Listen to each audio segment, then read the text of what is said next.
have done it for less. Oh, my soul. Oh, my Savior. Peter denied you 3 times.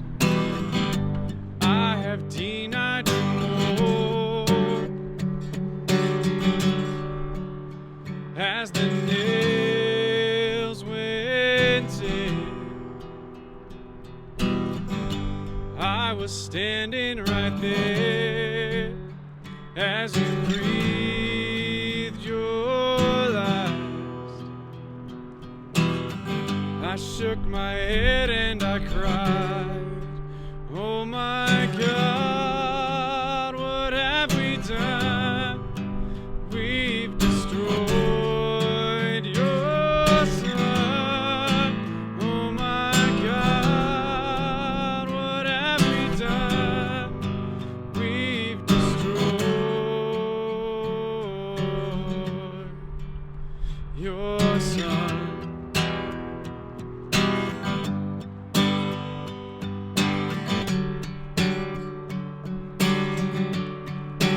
Oh my soul, oh my Jesus,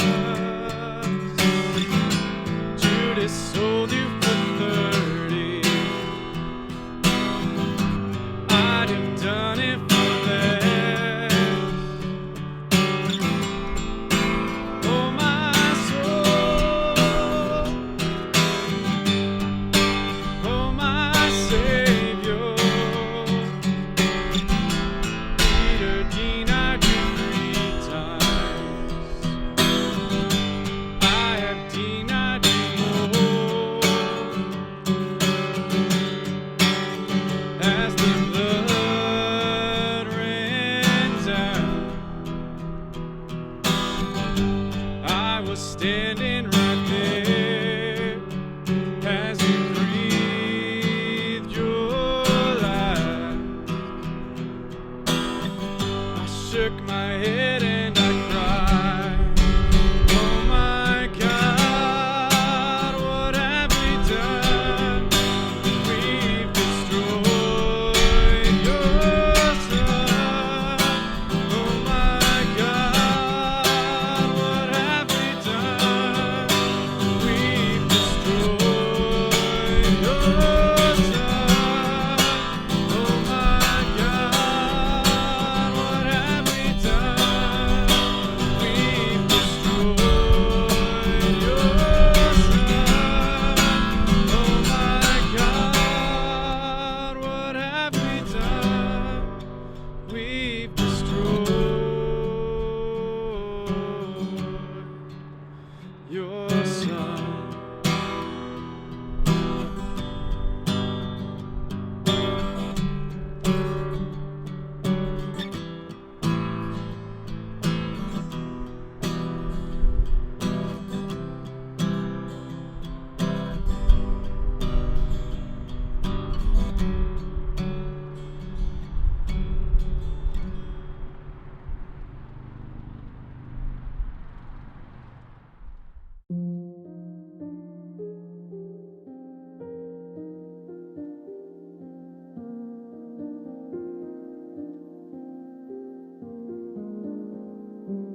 While he was still speaking, a crowd came up, and the man who was called Judas, one of the 12, was leading them.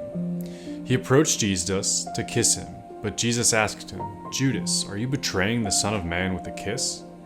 When Jesus' followers saw what was going to happen, they said, Lord, should we strike with our swords? And one of them struck the servant of the high priest, cutting off his right ear. But Jesus answered, no more of this. And he touched the man's ear and healed him. Then Jesus said to the chief priests, the officers of the temple guard, and the elders, who had come for him, am I leading a rebellion, that you would have come with swords and clubs? Every day I was with you in the temple courts, and you did not lay a hand on me, but this is your hour, when darkness reigns. Then seizing him, they led him away, and took him into the house of the high priest. Peter followed at a distance, And when some there had kindled a fire in the middle of the courtyard and had sat down together, Peter sat down with them. A servant girl saw him seated there with the firelight. She looked closely at him and said, "This man was with him." But he denied it. "Woman, I don't know him," he said.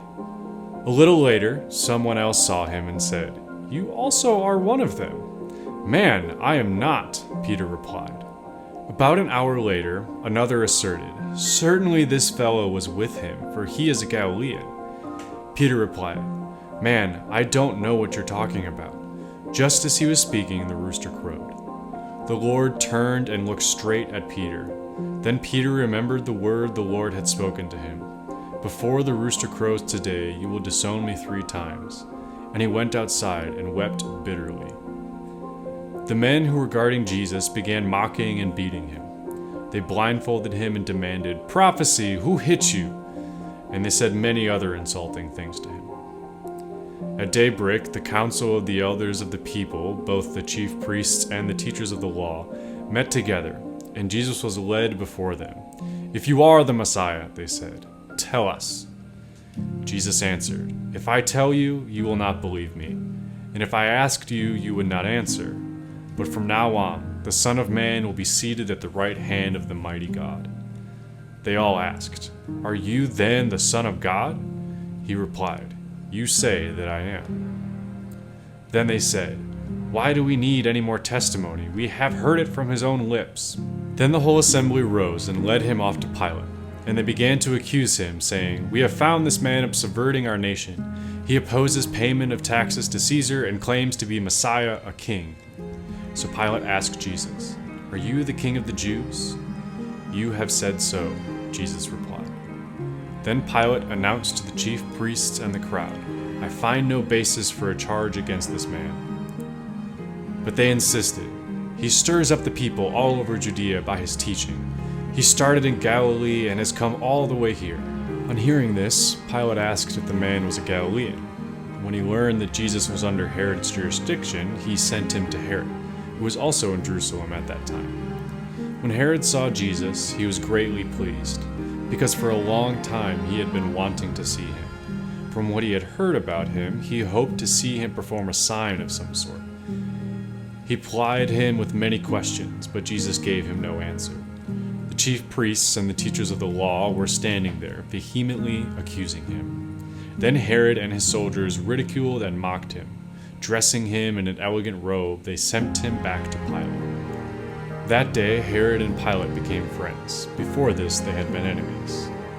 Pilate called together the chief priests, the rulers, and the people, and said to them, "You brought me this man as one who was inciting the people to rebellion. I have examined him in your presence and have found no basis for your charges against him. Neither has Herod, for he sent him back to us. And as you can see, he has done nothing to deserve death.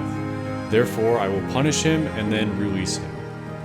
But the whole crowd shouted, "Away with this man! Release Barabbas to us!" Barabbas had been thrown into prison for an insurrection in the city and for murder. Wanting to release Jesus, Pilate appealed to them again, but they kept shouting, "Crucify him! Crucify him!" For the 3rd time he spoke to them. "Why? What crime has this man committed? I have found in him no grounds for the death penalty. Therefore I will have him punished and then release him." But with loud shouts they insistently demanded that he be crucified, and their shouts prevailed. So Pilate decided to grant their demand. He released the man who had been thrown into prison for insurrection and murder, the one they asked for, and surrendered Jesus to their will. As the soldiers led him away, they seized Simon from Cyrene, who was on his way in from the country, and put the cross on him and made him carry it behind Jesus. A large number of people followed him, including women who mourned and wailed for him. Jesus turned and said to them, "Daughters of Jerusalem, do not weep for me. Weep for yourselves and for your children. For the time will come when you will say, 'Blessed are the childless women, the wombs that never bore, and the breasts that never nursed.' Then they will say to the mountains, 'Fall on us,' and to the hills, 'Cover us.' For if people do these things when the tree is green, what will happen when it is dry?" 2 other men, Both criminals were also led out with him to be executed. When they came to the place called the Skull, they crucified him there, along with the criminals, one on his right, the other on his left. Jesus said, "Father, forgive them, for they do not know what they are doing." And they divided up his clothes by casting lots. The people stood watching, and the rulers even sneered at him. They said, "He saved others, let him save himself, if he is God's Messiah, the chosen one." The soldiers also came up and mocked him. They offered him wine vinegar and said, "If you are the king of the Jews, save yourself." There was a written notice above him which read, "This is the King of the Jews." One of the criminals who hung there hurled insults at him. "Aren't you the Messiah? Save yourself and us." But the other criminal rebuked him. "Don't you fear God?" he said. "Since you are under the same sentence, we are punished justly, for we are getting what our deeds deserve. But this man has done nothing wrong." Then he said, "Jesus, remember me when you come into your kingdom." Jesus answered him, "Truly I tell you, today you will be with me in paradise." It was now about noon, and darkness came over the whole land until 3 p.m, for the sun stopped shining. And the curtain of the temple was torn in two. Jesus called out with a loud voice, "Father, into your hands I commit my spirit." When he had said this, he breathed his last. The centurion, seeing what had happened, praised God and said, "Surely this was a righteous man." When all the people who had gathered to witness this sight saw what took place, they beat their breasts and went away.